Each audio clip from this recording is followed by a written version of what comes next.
El día de hoy vamos a ver el capítulo 45 del libro de Isaías. Pero antes vamos a pedirle al Señor que nos guíe. Señor Jesús, te damos muchísimas gracias por tener la libertad de estudiar tu palabra sin miedo a que nos vayan a matar.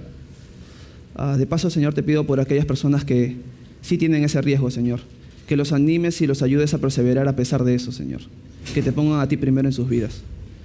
Y Señor, te pedimos en esta noche que seas tú hablando a través de mí, que yo no sea para nada, Señor, el que habla, seas tú por completo, Señor. No queremos, ni yo quiero, Señor, ser el que enseñe, sino que seas tú, Señor, que nos puedas ministrar y que tu Espíritu pose sobre nosotros, Señor, y seamos ministrados y exhortados por tu palabra, Señor, y podamos glorificarte. Gracias por este tiempo. Amén. Amén. Bueno, acompáñame por favor al libro de Isaías. Vamos a ver el capítulo 45. El capítulo 45 es importante. He estado estudiando el libro de Isaías y he estado estudiando el capítulo 45 y me he dado cuenta que ese capítulo 45 es importante por medio de una perspectiva que antes yo no tenía claro. Yo leí el capítulo y me gustaba, pero empecé a entender y a ver que hay una perspectiva de este capítulo que me parece que es muy importante que nosotros entendamos.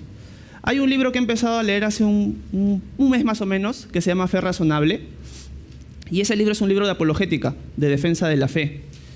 Y ese libro empieza narrando la historia de los primeros cristianos y cómo ellos defendían su fe. Algunos cristianos utilizaban la historia de la iglesia, cómo la iglesia se formó, o el hecho de que exista la iglesia cristiana, como defensa de que en verdad existió Cristo. Y también enseñaban acerca de la profecía y cómo la profecía demostraba que en verdad el cristianismo era verdad y que Jesús existió.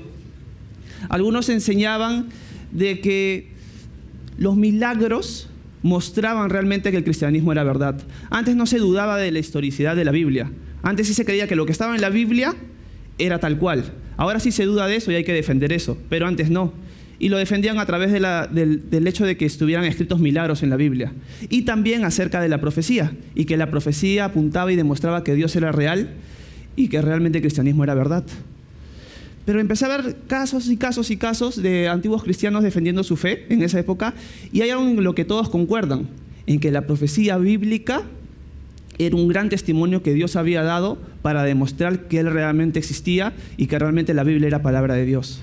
Y el capítulo de hoy nos va a demostrar eso. Dios nos va a demostrar a través de una profecía que realmente Él es Dios, Él es el Señor y la Biblia es su palabra. Es una perspectiva que antes no había tenido claro. Y tenemos que tener en cuenta que ese argumento, el usar la profecía bíblica, es un argumento muy fuerte y que Dios se glorifica a través de eso. Así que vamos a empezar, pero estamos en Isaías 45, pero vamos a empezar con los versículos anteriores. El capítulo 44, con el versículo 26 al 28. Vamos a leer lo que dice Isaías 44, 26 al 28. Dice así: Yo soy el que afirma la palabra de su siervo y cumple el consejo de sus mensajeros. Yo soy el que dice a Jerusalén: volverás a ser habitada, y a las ciudades de Judá, ustedes serán reconstruidas. Yo levantaré sus ruinas. Yo soy el que dice a las profundidades: secas quedarán, pues yo secaré sus ríos. Yo soy el que dice de Ciro: Él es mi pastor y llevará a cabo todo lo que yo quiero. Yo soy el que dice a Jerusalén: serás edificada, y al templo: será cimentado. Primero en el versículo 26, el Señor le habla a Jerusalén y le dice: volverás a ser habitada, y a las ciudades de Judá ustedes serán reconstruidas. Recordemos el contexto en el que estamos en el libro. Isaías está vivo, está escribiendo esta profecía. La nación de Judá está liderada por reyes en esa época, y el gobierno que domina en ese momento es el gobierno asirio. El gobierno asirio está gobernando todas las ciudades, Judá no. Judá sigue siendo dominada por el pueblo de Israel. Pero el Señor en el versículo 26 dice a Jerusalén: volverás a ser habitada.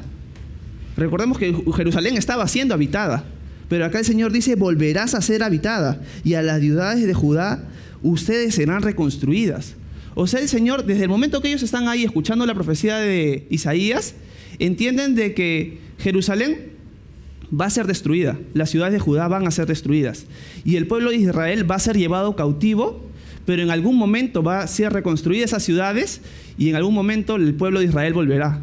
O sea, desde ese versículo el Señor ya está hablando del futuro. Ni siquiera ha pasado la destrucción todavía y el Señor está hablando ya como si ellos ya fueran a regresar en un futuro. Ni siquiera han sido sitiados todavía, ni siquiera han sido llevados cautivos y ya el Señor está hablando de un futuro como si ellos ya hubieran sido llevados cautivos. Eso es alucinante. Pero el Señor en el versículo 28 dice algo muy importante, que es lo que nos vamos a centrar el día de hoy. Dice, yo soy el que dice de Ciro. ¿Quién es Ciro? Ciro es conocido como Ciro el Grande o Ciro el Segundo. Es un personaje histórico. Es un personaje que cuando nosotros estudiamos el libro de Isaías y conocemos la historia universal, nos damos cuenta de que han pasado o van a pasar todavía 100 años desde esta profecía para que el imperio babilónico lleve cautivo a Judá. Y van a pasar 180 años aproximadamente para que Ciro nazca. O sea, esta profecía está aproximadamente 180, 150 años antes de que Ciro siquiera hubiera nacido. O sea, Dios está hablando de un personaje que aún ni siquiera ha nacido. Y el pueblo de Israel lo está leyendo y está viendo qué está pasando acá, quién es este personaje Ciro. Y ya cuando hemos estudiado con Ricardo acerca de las profecías, se nos dio una sombra de lo que iba a ser ese gentil que Dios iba a utilizar. Pero acá ya se le está dando nombre y se le dice que es el nombre de Ciro. Otro dato más, el imperio babilónico, que va a ser el que va a llevar cautivo a Israel, ese imperio aún ni siquiera era potencia. La potencia era Siria. Babilonia no era nada en ese momento. Pero Dios más adelante va a utilizar a los babilonios y los va a levantar para llevarlos cautivos. Y luego va a utilizar a Ciro para rescatarlos.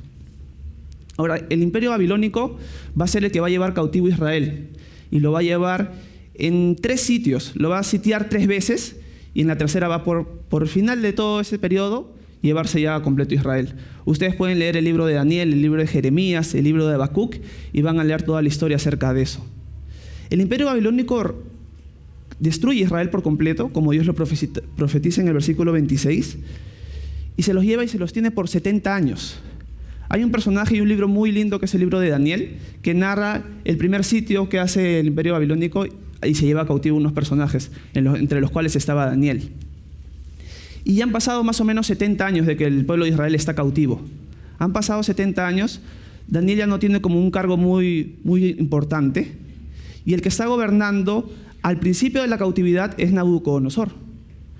Pero en el tiempo ya después de los 70 años, o cumpliéndose los 70, está gobernando su hijo, que es Nabonido. Pero Nabonido no está en la ciudad de Babilonia. Ha dejado a su hijo, que es Belsasar. Y Belsasar es el que está reinando en ese momento. Y en ese periodo de tiempo va a ser donde Ciro va a entrar en acción. Y quiero que me acompañen por favor al libro de Daniel, al capítulo 5. Vamos a leer la historia de ese evento que sucede, en el cual en una sola noche el imperio medo-persa va a tomar cautivo al imperio babilónico y lo va a derrotar en una sola noche. Daniel capítulo 5.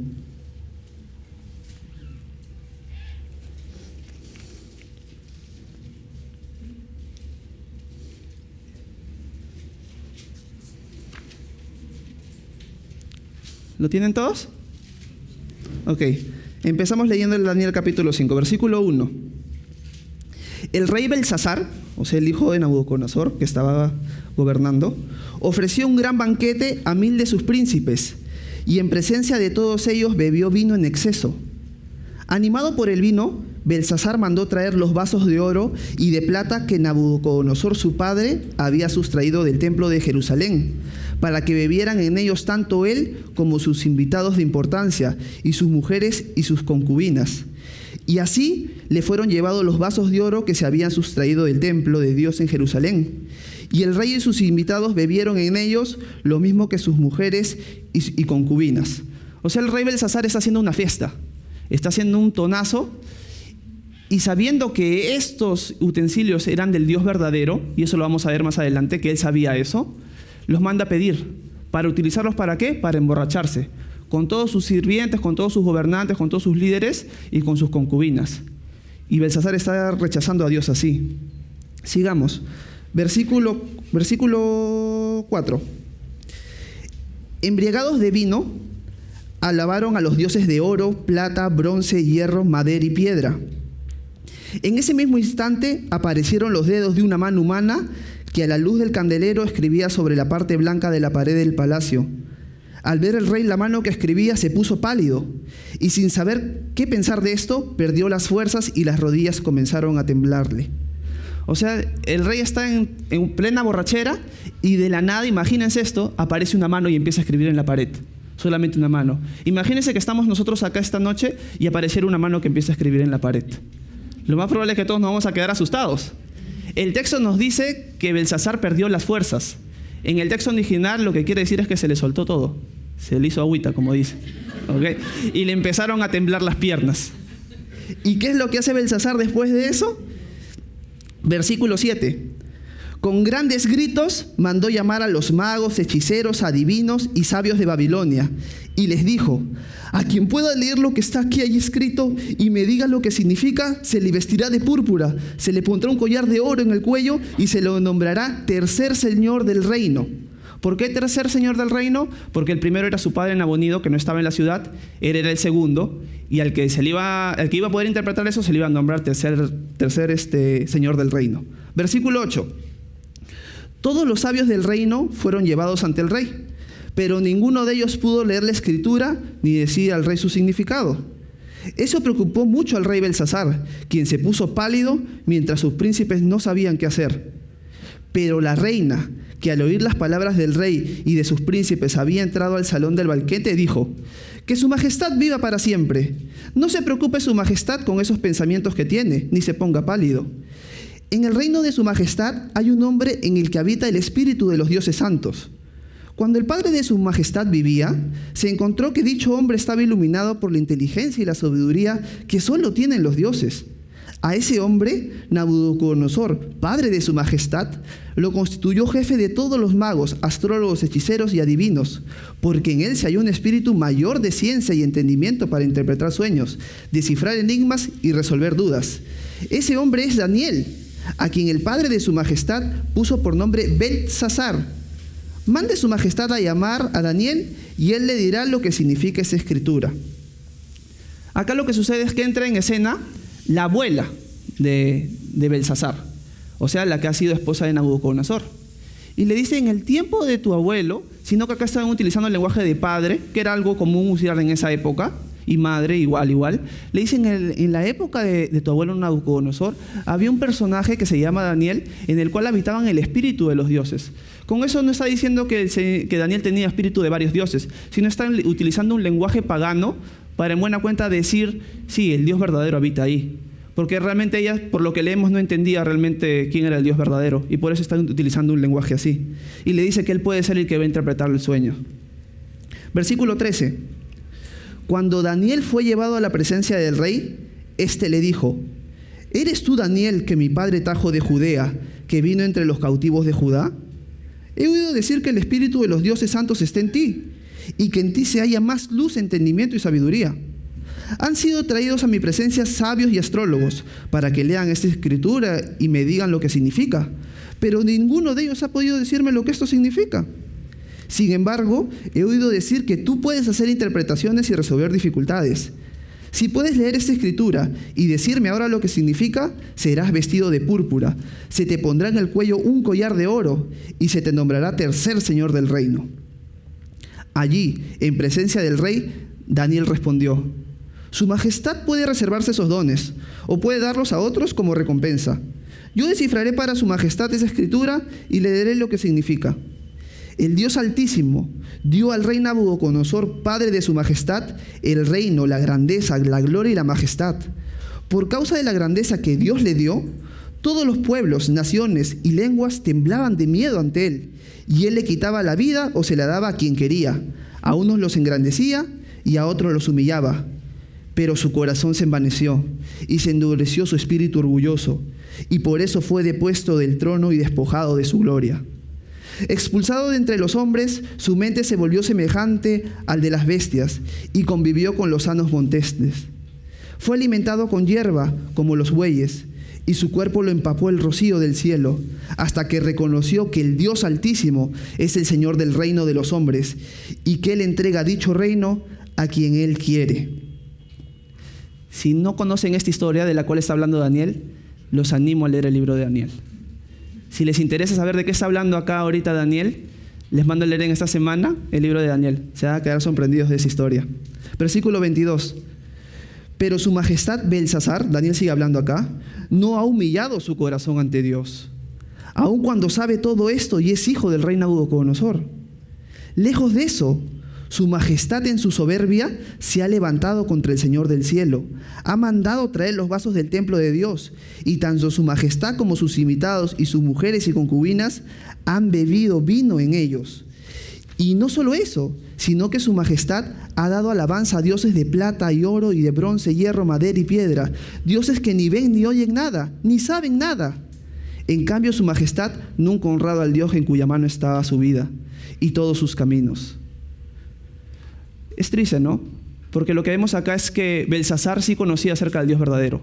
Sabía que la historia de Nabucodonosor, sabía la historia de cómo Dios lo había humillado y cómo Dios lo había exaltado con la vida del rey. Pero aún así decidió rechazarlo. Y es mucho de lo que vemos hoy en día, ¿no? El mundo puede conocer o puede ver la obra de Dios en la historia, en la vida de sus vecinos, de algunos cristianos, pero igual lo rechazan. ¿Y qué es lo que hacen? Se burlan de él y se ponen por encima de él. Exactamente eso está haciendo el rey Belsasar. Y Daniel se lo está diciendo en su cara. Versículo 24. Por eso ha salido de la presencia de Dios la mano que ha trazado esta escritura. Lo que la escritura dice es lo siguiente: Mene, mene, tekei, parsin. Lo que significa es: Mene, Dios ha llamado a cuentas al reino de su majestad y le ha puesto fin. Tekel, Dios ha pesado a su majestad en una balanza y su peso deja mucho que desear. Parsin, Dios ha dividido el reino de su majestad y se lo ha dado a los medos y a los persas. Belsasar ordenó entonces que Daniel fuera vestido de púrpura, que se le pusiera en el cuello un collar de oro y que se le proclamara como el tercer señor del reino. Esa misma noche, Belsasar, rey de los caldeos, murió asesinado, y el reino quedó en manos de Darío de Media, cuando éste tenía 62 años. ¿Qué es lo que sucede acá? Daniel interpreta lo que la escritura, la mano, lo que había escrito. Y en buena cuenta le dice: ha sido hallado culpable, el reino se será quitado y se lo dará a los medos persas. ¿Y qué es lo que dice el texto? Que esa misma noche Belsasar fue asesinado. Lo alucinante de esto es que la historia misma nos habla de este evento. El imperio medo-persa ya estaba creciendo, mientras el imperio babilónico estaba descendiendo en su poder. El imperio medo-persa estaba dominando ya un montón de naciones. Llegó a gobernar hasta 46 naciones el gobierno medo-persa. Ahora, el imperio medo-persa está sitiando Babilonia, pero las murallas que rodeaban Babilonia eran gruesas, recontra gruesas. Tanto así que se hacían carreras de corceles con carruajes encima de las murallas. Pero había algo interesante. El río Éufrates cruzaba todo Babilonia. ¿Ahí me podrás poner imágenes de Babilonia? Quiero explicarles unas imágenes para que vean más o menos cómo era Babilonia y cómo el río Éufrates cruzaba completamente Babilonia.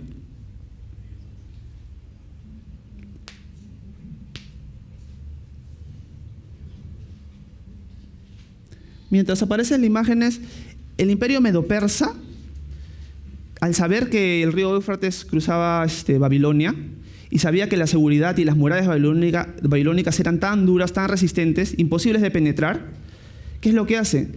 Ciro, al empezar a conquistar ciudades, tenía un general, que la historia nos dice que se podría haber llamado Gobrías, o Ujbaru, o Gubaru, cambia de nombre diferentes historiadores, pero que él desvió el caudal del río Éufrates y secó el río, que solamente les cubría los pies. Y el imperio medo-persa empezó a pasar por debajo de ese canal, por el cual pasaba el agua hacia Babilonia. Y en una sola noche, el imperio medo-persa entró a Babilonia. Ahora, ese canal de agua por donde cruzaba el Éufrates estaba bloqueado, estaba cerrado, generalmente. Pero esa noche, los historiadores no entienden. Los historiadores no saben si los babilonios tenían un espía o si los babilonios, como estaban en plena fiesta, habían olvidado cerrar las puertas. Pero el imperio medo-persa encontró las puertas del canal abiertas y entró y pasó. Y en una sola noche, sin que el pueblo babilónico se enterara, conquistó Babilonia. Los babilónicos se nos dice que recién se enteraron de que los Medo-Persas los habían conquistado 16 días o 20 días después de la conquista de Babilonia. Ahí está la imagen. Esta es Babilonia y el río Éufrates que lo cubre, que lo cruza. Uy, se fue de cabeza, ¿no? La siguiente imagen, Ayumi, que no esté de cabeza.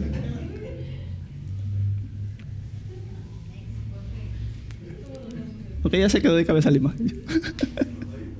Está bien, bueno, pero sí entienden la idea, ¿no? El imperio babilónico cruzaba, el río Éufrates cruzaba de Babilonia. Y eso aprovechan los medos persas, ¿no? Y es interesante porque la historia siempre nos habla de que los medos persas conquistaron Babilonia. Y se nos dice, oye, está la imagen ya. Siempre me das enseñas, gracias. Otra imagen que está un poco más claro de qué era el imperio babilónico y cómo el río Éufrates cruzaba. Y es eso lo que aprovechan los medos persas para poder conquistar y poder entrar sin que los babilonios se daban cuenta. Porque los babilonios estaban en plena borrachera. Ahora no se saben cómo le encontraron las compuertas abiertas y entraron, ¿no? Eso es algo bien interesante. Y la historia nos dice que el rey Ciro llega recién 16 días después. Y cuando el rey Ciro llega 16 días después, la historia nos dice de que los judíos le presentan al rey Ciro la escritura que está en Isaías 45. Y el rey Ciro lo lee. Hay un historiador que se llama Flavio Josefo. Les voy a leer lo que el historiador escribe en su libro Antigüedades Judías. Dice así: Ciro lo leyó y, admirado de la inspiración divina, ansió cumplir lo que estaba escrito. Reunió a los más ilustres judíos que se encontraban en Babilonia y les dijo que los facultaba para que regresaran a su patria y reedificaran tanto Jerusalén como el templo de Dios. Además quería ayudarlos y escribiría a los jefes y a los sátrapas de las regiones vecinas a la de los judíos, que les entregaran oro y plata para la construcción del templo y ganado para los sacrificios. Entonces lo que quiero hacer es que entremos al capítulo 44, los versículos finales, y leamos el 45 como si el rey Ciro estuviera entrando al pueblo babilónico y los judíos le estuvieran presentando ese texto. Imagínense ustedes mientras leemos que ustedes son Ciro y que están leyendo esto. Así que vamos a Isaías 44, versículo 27. Esto va a ser alucinante. ¿Lo tienen? 44, 27. Ok, imagínense que son el rey Ciro. Yo soy el que dice a las profundidades: secas quedarán, pues yo secaré sus ríos. Oh, interesante. El pueblo medo-persa entró con un río seco. Yo soy el que dice de Ciro. Uy, mi nombre está ahí. Él es mi pastor y llevará a cabo todo lo que yo quiero. Yo soy el que dice a Jerusalén: serás edificada, y al templo será cimentado. 45:1. Yo, el Señor, digo así a Ciro, mi ungido, al cual tomé de la mano derecha para que las naciones se sometan a su paso y los reyes huyan en desbandada, para que las ciudades le abran sus puertas y no las vuelvan a cerrar. Yo iré delante de ti y allanaré los lugares torcidos. Haré pedazos las puertas de bronce y cerrojos de hierro.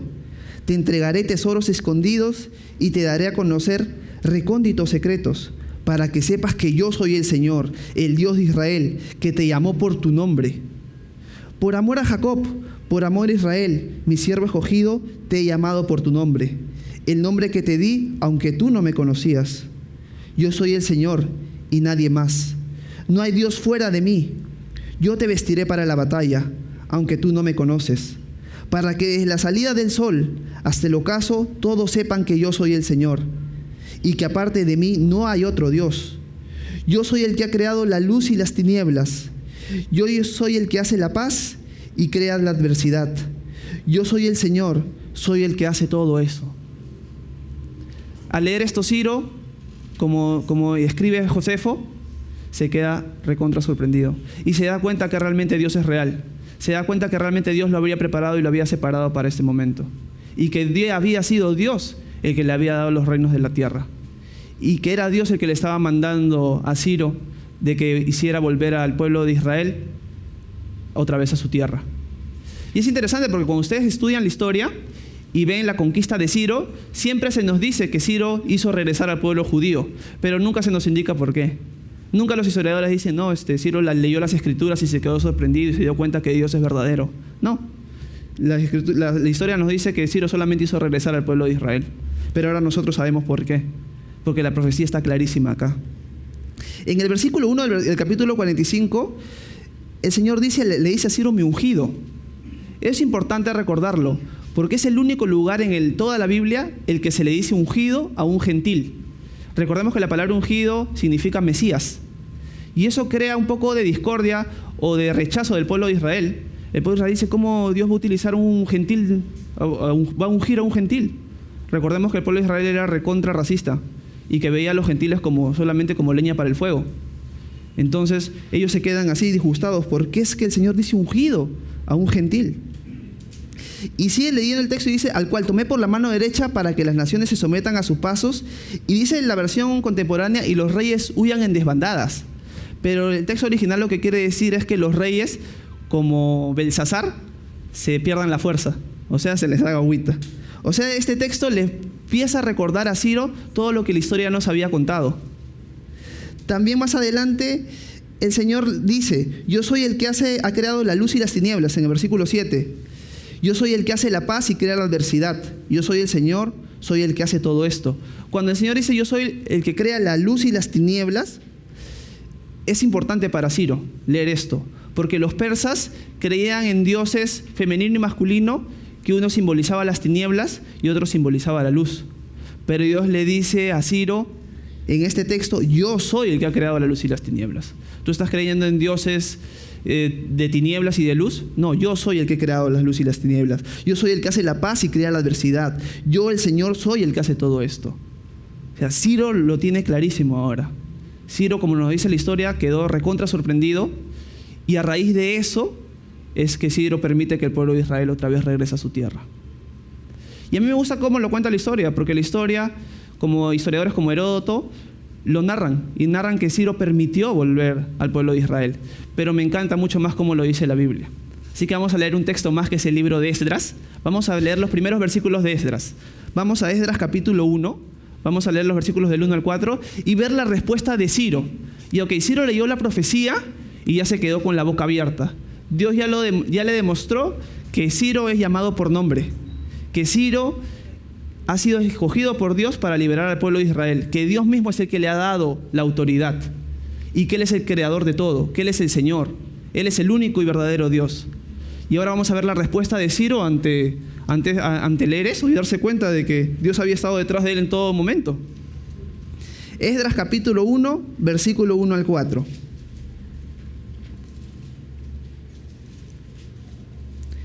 Pongan un dedo en Isaías porque de ahí vamos a volver a regresar. Esdras 1, ¿lo tienen todos? Ok. Empieza el libro de Esdras así.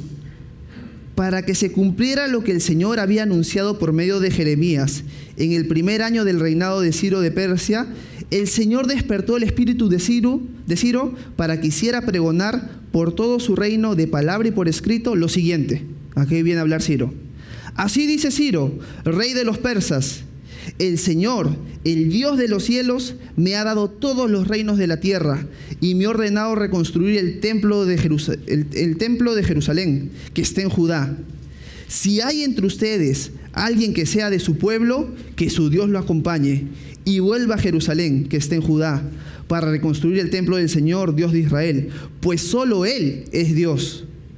Todos los que se queden, sea cual sea el lugar donde residan, ayuden a los que se van y denles oro, plata, ganado y cualquier otro apoyo que puedan darles, además de las ofrendas voluntarias para el templo del Señor que esté en Jerusalén. O sea, esta es la respuesta de Ciro. Ciro, al enterarse de que Dios tenía todo preparado, ¿cómo responde él? Dejando volver al pueblo de Israel a su tierra. Y no solo eso, sino exaltando al Señor y dejando claro que solo Él es Dios. Esto no nos lo cuenta la historia, esto nos cuenta la palabra de Dios. Que Ciro reconoce al Señor como el verdadero Dios, que Él es el Dios verdadero. Y es algo recontra interesante, ¿no? Y recontra importante. A veces leemos las profecías y no nos damos cuenta del impacto histórico que tienen, de cómo Dios ya había marcado todo. Porque Isaías lo está narrando 150, 180 años antes. Nosotros ahora podemos estudiar todo el proceso de esta profecía y cómo se cumple, pero ellos no. Ellos simplemente sabían que el Señor lo había dicho y en algún momento el Señor lo cumplirá. Pero recordemos que el Señor hace esto para demostrarnos a nosotros que Él es el verdadero Dios y que su palabra realmente es la palabra de Dios. Cuando leíamos lo escrito a Ciro, nos damos cuenta del poder de Dios. O sea, Dios planeó toditito. Cada evento histórico, cada situación en la vida de Ciro estaba siendo guiada por Dios. Ese es el poder de Dios. Ese es el Dios al que servimos. Un Dios que puede ver todo. Un Dios que está en control de todititas las cosas que nos pasan y que ya puede ver lo que va a suceder. Es más, nos demuestra su poder mostrándonos lo que iba a suceder. Al pueblo de Israel se lo estaba mostrando 150 años antes. Nosotros ahora podemos ver plasmado cómo el Señor movió toda la historia. No hay nadie que pueda contradecir eso. La historia misma habla acerca de eso. Y la palabra de Dios demuestra el poder de Él grandemente. Volvamos ahora al libro de Isaías, al capítulo 45. Sigamos, estamos en el versículo 8. Versículo 8 del capítulo 45 de Isaías. Dice así: ustedes cielos, dejen caer su lluvia, y ustedes nubes, derramen justicia, y tú tierra, ábrete, y deja que brote la salvación junto con la justicia. Yo, el Señor, soy su creador. Ay de aquel que discute con su hacedor, un tiesto más entre los tiestos de la tierra. El barro no le pregunta al alfarero: ¿qué es lo que haces? ¿Acaso le señala: tu obra no tiene manos? Ay de aquel que pregunta a su padre: ¿por qué me engendraste? O pregunta a su madre: ¿por qué me diste a luz? Acá el Señor habla acerca de quienes discuten con su hacedor. Recordemos que se dice muchas veces de que el pueblo de Israel no estaba muy de acuerdo con que el Señor ungiera o llamara ungido a un gentil. Y ahora el Señor le dice: ¿ustedes qué hacen discutiendo con su creador? O sea, el barro se pone a discutir con el alfarero. Imagínense la obra del alfarero discutiendo con el alfarero. Eso es ilógico. O discutiendo el hijo con el padre, diciéndole: ay, ¿para qué me trajiste a la vida? ¿Para qué me diste a luz? El Señor dice: ay de aquel que dice eso, porque en verdad sucede. En verdad sucede que hay hijos desobedientes que se rebelan con los padres y le dicen eso. ¿Por qué me trajiste toda la vida, pues? Eso es lo que está diciendo el Señor. Ay de aquellos que dicen eso. Y ay de aquellos que le dicen a su hacedor o que lo contradicen, o que dicen: ¿por qué tú estás haciendo las cosas así? ¿Quiénes somos nosotros para contradecir la obra de Dios? El Señor mostró que su ungido iba a ser un gentil y que iba a ser Ciro, y demostró el poder. Es más, ahora en la actualidad, Ciro es recontra querido en la historia por el pueblo de Israel, porque Dios lo usó para liberarlos y traerlos otra vez a su tierra. Entonces, el Señor dice: ¿por qué? ¿Por qué se ponen a querer discutir conmigo? Versículo 11. Así dice el Señor, el Santo de Israel, el que lo formó: pregúntenme por lo que está por venir.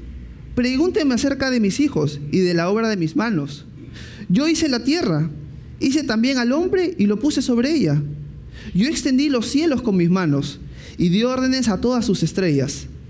A él lo desperté en justicia, hablando de Ciro, y allanaré todos sus caminos. Él edificará mi ciudad y pondrá en libertad a mis cautivos, sin dar por ellos nada a cambio. Lo digo yo, el Señor de los ejércitos. El Señor le habla al pueblo de Israel, le dice: pregúntenme las cosas que están por venir. Ya les estoy demostrando que yo sé cuál es el futuro. Ya les estoy demostrando mi poder, mi omnisciencia, que yo lo sé todo. Pregúntenmelo, pregúntenmelo. Y el Señor deja claro que aquel que iba a libertar al pueblo de Israel, o sea, Ciro, iba a ser levantado y que lo despertó en justicia, no que él iba a ser justo, sino que la obra iba a ser justa del Señor. Y que les dice algo bien importante: y pondré en libertad a mis cautivos sin dar por ellos nada a cambio. Ciro en un momento les pidió nada al pueblo de Israel: ya, ustedes se van a ir, yo los voy a dejar ir, pero ustedes me tienen que dar oro, plata. No, al revés, él los apoyó a irse, animó a la gente a que dieran sus alhajas, sus platas y apoyaran a aquellos que se iban, y hasta él mismo apoyó todo lo que el Señor estaba plasmando acá. Recordemos, lo que están leyendo el pueblo de Israel en este momento aún no se ha cumplido. Faltan 150 años para que Ciro nazca todavía. Y el Señor ya nos está contando la historia. Versículo 14. Así dice el Señor: el trabajo de Egipto, las mercaderías de Etiopía y los altos sabeos se pasarán a tu bando y serán tuyos. Te seguirán cargados de cadenas, y al pasar ante ti harán reverencias y suplicantes te dirán: Ciertamente Dios está en medio de ti, y fuera de Dios no hay otro. Acá está hablando acerca del pueblo de Israel y un evento futuro, en el cual los enemigos de Israel al final estarán en su servicio. Pero lo importante no es que estén al servicio de Israel, sino es lo importante lo que dicen en el versículo final del 14. Dicen, ciertamente Dios está en medio de ti, y fuera de Dios no hay otro. O sea, al final el propósito de Dios exaltar al pueblo de Israel en el milenio va a ser que Él reciba la gloria. Y eso tenemos que tener mucho cuidado. Las cosas que Dios hace no son para exaltarnos ni a nosotros mismos, ni para exaltar a una persona X o un evento X, sino para exaltarlo a Él. Y esto es la respuesta que la gente que va a estar sometida al pueblo de Israel va a decir. Ciertamente Dios está en medio de ti, y fuera de Dios no hay otro. Versículo 15. Y en verdad tú, Dios y Salvador de Israel, eres un Dios que se esconde. Hago una parada acá porque ese es un texto difícil. He estado leyendo comentarios. ¿Y qué es lo que quiere decir el autor con tú eres un Dios que se esconde? La mayoría no se ponen de acuerdo. Algunos dicen que es que Isaías está diciendo que Dios se esconde del pueblo de Israel por su pecado. Porque el pueblo de Israel pecó y el Señor le dice, bueno, ustedes me desobedecen, ahora por rechazarme a mí, yo me voy a apartar de ustedes y van ustedes a sufrir las consecuencias. Otros dicen que no, otros dicen que lo más probable es que como Dios hizo esta obra a través de Ciro, de una manera repentina, es algo que como que Dios de alguna u otra forma se había escondido. Pero me parece, al final no se ponen de acuerdo. Otros dicen de que Dios es invisible y que Isaías lo que quiere decir al decir tú te escondes es eso, pero tampoco no se ponen de acuerdo. Y otros hablan acerca de que Dios de alguna u otra forma estaba escondido en esa época a los gentiles y se revelaba a través del pueblo de Israel. Pero al final no podemos saber a ciencia cierta qué es lo que Isaías quiere decir acá. Yo me inclino más a pensar de que es por el pecado de Israel, de que el pecado de Israel hacía que Dios se alejara de ellos como consecuencia de su rechazo. Versículo 16.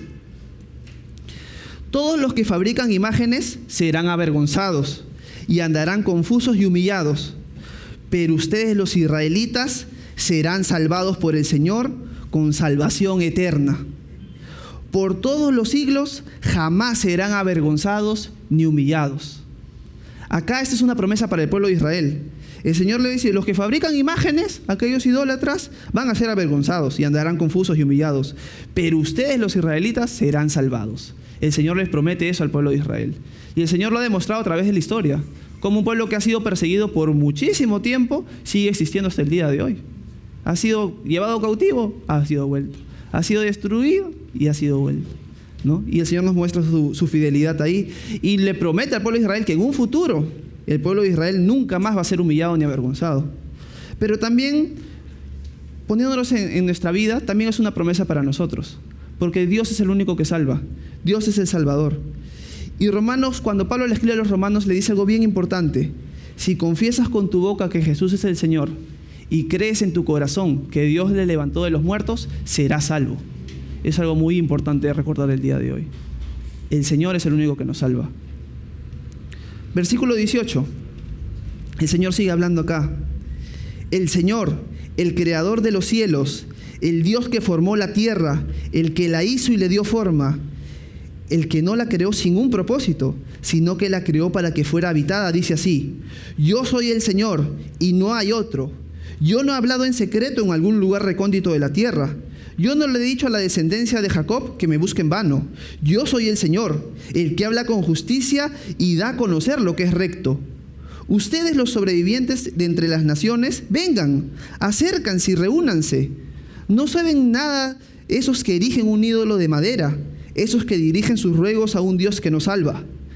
Digan a todos que se acerquen y se reúnan a deliberar. ¿Quién dio a saber esto desde el principio?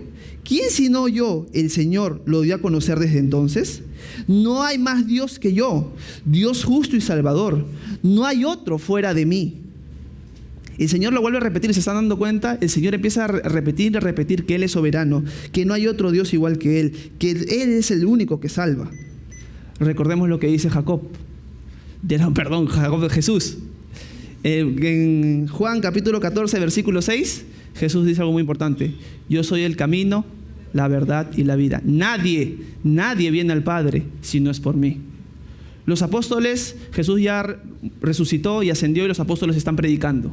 Los apóstoles están siendo acusados ante el Sanedrín o ante los líderes religiosos de la época y les dicen acerca de Jesús: en ningún otro hay salvación, porque no se ha dado a la humanidad ningún otro nombre bajo el cielo mediante el cual podemos alcanzar la salvación. Solo es a través del nombre de Cristo que podemos llegar a ser salvos. Tenemos que tener claro eso.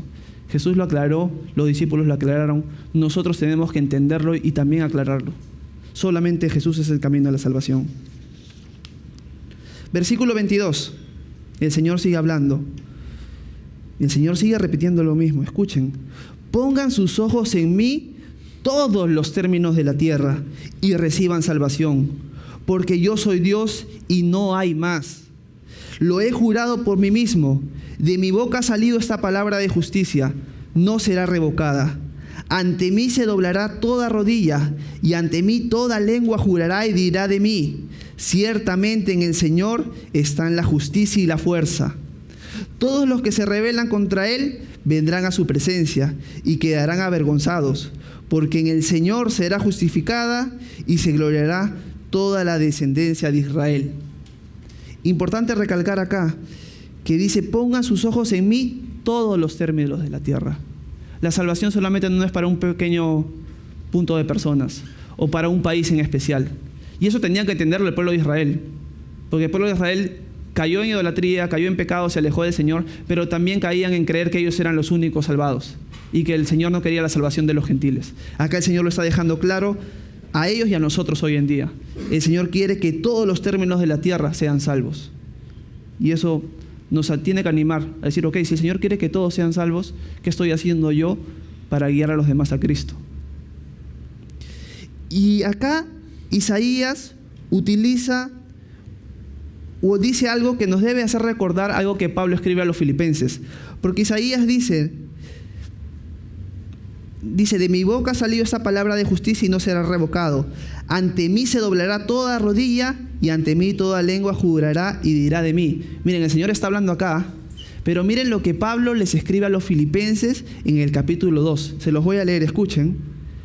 Por lo cual Dios también lo exaltó a lo sumo, hablando de Jesús, y le dio un nombre que es sobre todo nombre, para que en el nombre de Jesús se doble toda rodilla de los que están en los cielos y en la tierra y debajo de la tierra, y toda lengua confiese que Jesucristo es el Señor, para gloria de Dios el Padre. Isaías está hablando acerca de Dios, y Pablo está utilizando el mismo texto para referirse ¿a quién? A Jesucristo. Con lo cual tenemos clarísimo, nunca duden de eso: Jesús es Dios hecho hombre. Jesús es el Señor y solamente Él nos va a dar la salvación. Pero también el Señor nos habla de que los que se rebelan van a ser avergonzados. Eso es algo triste. Al igual que el rey Belsasar, que conocía la verdad, que conocía el poder de Dios, al final, ¿qué sucedió? Fue avergonzado, porque se puso por encima de Dios y se rebeló ante Él. Y la realidad es que los que no crean en Él van a ser avergonzados. Los que no crean en Él no van a pasar la eternidad con el Señor. Si no han rechazado todo el tiempo que Dios les ha dado acá en la tierra, la eternidad también les espera sin Dios. Lamentablemente eso es lo que conocemos como el infierno, una eternidad sin Dios. Y creo que es bien importante pedirle al Señor que nos dé su corazón con respecto a los demás y poder preocuparnos por las personas que aún no lo conocen, porque ese es el destino de ellos. Van a ser avergonzados. Pero el Señor en el versículo 25 termina diciendo: porque en el Señor será justificada y se gloriará toda la descendencia de Israel.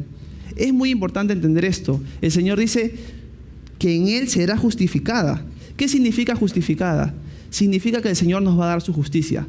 Él es justo, pero nos va a hacer justos a nosotros. Nosotros vamos a ser justos por creer en Él. Eso es lo que el Señor está dando claro.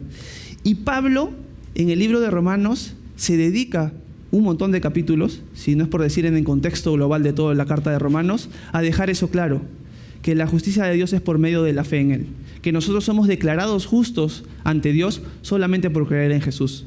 Y en el capítulo 3 de Romanos, escuchen lo que Pablo le está escribiendo a los romanos. Les dice: la justicia de Dios por medio de la fe en Jesucristo es para todos los que creen en Él. Pues no hay diferencia alguna, por cuanto todos pecaron y están destituidos de la gloria de Dios. Pero son justificados, o sea, declarados justos, gratuitamente por su gracia, mediante la redención que proveyó Cristo Jesús. Eso es lo maravilloso de Dios, que Dios simplemente por poner nuestra confianza en Él, nos declara justos a nosotros. Todos, como dice Pablo acá, todos somos pecadores, todos estamos destituidos de la gloria de Dios. Pero Dios nos amó tanto que Él mismo vino a la historia, formó parte de esta historia, vino a este mundo, se hizo hombre, Jesús de Nazaret, y vivió una vida justa, con la cual Él sí nos puede justificar. Pero fue crucificado como el peor de los pecadores. Fue sepultado y el tercer día resucitó entre los muertos, demostrando que Él sí es el Señor, que Él es Dios, como Pablo lo dice en los Filipenses y en Romanos también. Y si nosotros ponemos nuestra fe en Él, Dios te va a dar su justicia. Te va a dar perdón de pecados y vida eterna solamente por creer en Él. Simplemente por eso. Tienen que recordar eso. A veces nos distraemos o a veces nos equivocamos, nos desviamos de pensar o en pensar de que nuestra salvación nosotros le hemos ganado, que es por nuestras buenas obras. Que es, oye, ok, no estoy haciendo muchas cosas, empiezo a dudar de mi salvación. Pero no, recordemos y descansemos en que nuestra salvación es simplemente por creer en Jesús. Dios te ama a ti siempre igual, nunca te ama más o te ama menos. Desde el momento que tú pones tu confianza en Jesús, Dios te adopta como su hijo. Desde ese momento tú eres parte de la familia de Dios. Desde ese momento eres su hijo querido, al cual Él como una gallina pone debajo de sus alas, como vimos ayer. Ese es el Dios que tenemos. Ese es el Dios al que adoramos y al que servimos. Y ese es el Dios al que nosotros tenemos que predicar. Tenemos que anunciar esa salvación tan grande y tan gratuita, simplemente por amor. No es nada, te tienes que esforzar. No, es descansar en el Señor, en ese regalo que nos ha dado. Y Él mismo nos va a hacer obrar. Él ya tiene las obras preparadas de antemano para nosotros. Solo tenemos que descansar, buscarlo y alimentarnos de Él y seguirlo. Es tan importante y tan básico, pero a veces nos olvidamos. Y el Señor en este capítulo lo está dejando recontra claro. Él es el único camino, Él es el Salvador y Él es el que nos va a justificar a nosotros. Así que si no has creído en Él, te animo realmente. Solo en Él hay salvación. Si no, lamentablemente vas a ser avergonzado en el día final. Y yo no quiero eso. Yo lo que quiero es, no me importa que me piensen que soy un loco, que creas en el Señor Jesús y que recibas salvación por medio de la fe en Él. Eso es lo que quiero, para todos nosotros, y que nuestra vida refleje eso para los demás. Para aquellas personas que están en nuestro trabajo, en nuestros institutos, que ellos puedan ver el amor de Dios a través de nosotros y conozcan este mensaje. Así que los animo en eso en la semana. Isaías, o Dios a través de Isaías, lo está dejando claro, porque quiere que todos los términos de la tierra lo conozcan. Esta profecía de Ciro es recontra importante, porque exalta a Dios. Y Dios no solamente lo deja ahí, sino explica mucho más. Ok, yo veo el futuro. Yo les muestro que yo conozco todo, pero también les muestro que yo soy el único Señor, que yo soy el Salvador y que en mí hay justicia, que yo se la atribuye a su cuenta. Así que los animo a eso en la semana. ¿Ok? Oramos para terminar. Padre, gracias. Muchísimas gracias, Señor, por tu palabra. Gracias, Señor, por tener la paciencia y dejarnos plasmado en tu palabra en todo momento, Señor, de que tú eres el único, Señor, de que tú eres el Rey y que tú quieres salvarnos, Señor, que tú quieres que te conozcamos y recibamos tu salvación, Señor. Gracias, Señor, por recordándonos a cada rato en tu palabra. Señor, te pedimos que en esta semana nos ayudes a estar anclados en tu palabra, porque cuando estamos anclados en tu palabra, Señor, tú nos lo recuerdas a cada rato y nos evitas, Señor, desviarnos de tus caminos y nos ayudas a amarte más y a estar más firmes en ti, Señor. Gracias, Señor, por este tiempo, Señor, y que tu palabra siempre sea un gozo para nosotros y terminemos exaltándote en la semana, Señor. Amén.